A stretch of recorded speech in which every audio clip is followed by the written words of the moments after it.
Welcome back to Where is the Money? So now that Trump's big, beautiful bill has passed the Senate through the House of Representatives, back on his desk to sign into law.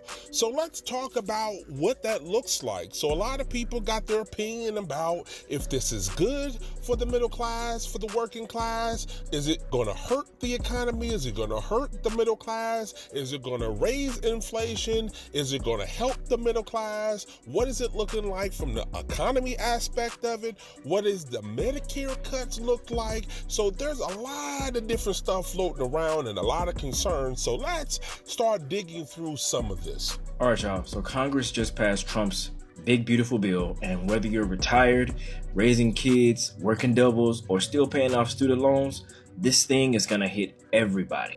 So who does it help? Well, if you're a middle-income senior, you'll get a new $6,000 tax deduction, or $12,000 for couples. Now that's real money. If you're a middle-class worker, you'll get a bigger standard deduction, and tip workers can deduct up to $25,000 of gratuities tax-free if you make under $150,000. That's also big. Families with kids, you get the child tax credit jumps up to $2,200 and grows with inflation. And any babies that are born between 2025 and 2028 get a $1,000 investment account, the Trump account that he's been floating and talking about, seeded by the government. So yes, baby bonds are real. Now, all that being said, let's be real. A lot of this comes at a cost. Number one, the biggie, Medicaid gets cut by $1 trillion.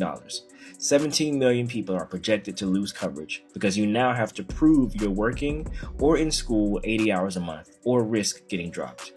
Low-income folks get the short end. You might save, $750 in taxes but lose over $1,600 in benefits. Net loss.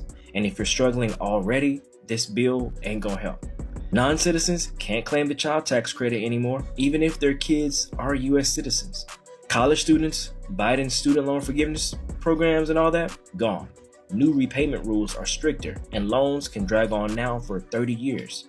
And let's not forget, this bill adds $4 trillion to the national debt. So even if you get a break now, you might pay for it later. Let's look at the argument that people are saying that this is bad. Nebraska is probably really pissed if they voted for Trump now, because everybody that's like, no, Medicaid's not going to close clinics and Medicaid's not going to close hospitals. Ask Nebraska how one of their clinics is now being closed. Why, you might ask?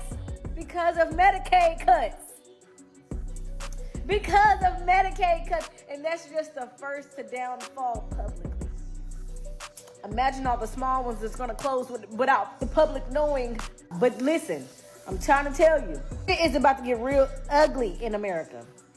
Y'all just wait and see all you nurses and CNAs and LPNs and doctors. Yeah, you might want to go look for a new job because you're about to get terminated.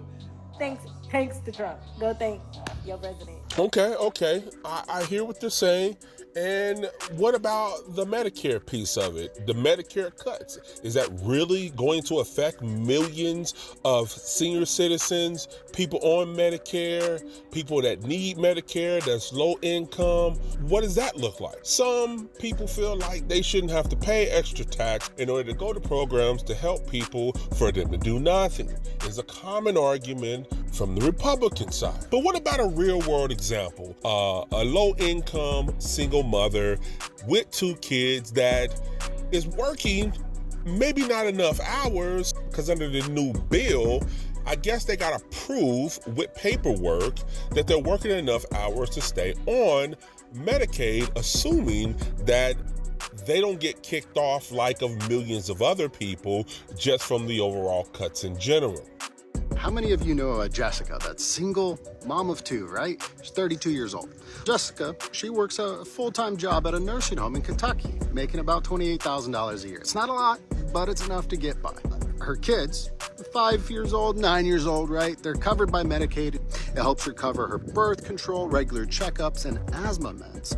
But under the new bill that just got passed, Jessica now has to prove every single month that she's working enough hours to stay on Medicaid. But between shifts, childcare, a broken laptop, she misses a form submission. So she gets kicked off automatically. There's no appeals, no warning, just a letter in the mail saying her coverage is ended. Now she's rationing inhalers, skipping her OBGYN visits, paying out of pocket at urgent care. If her kids need care, she's terrified they'll be next. This isn't about laziness. Jessica is just a hardworking single mother that has 2 kids she's taking care of. The system just made it harder for her, though. All because the government decided that paperwork equals proof of worth. If you fall behind, even for a second, you're out.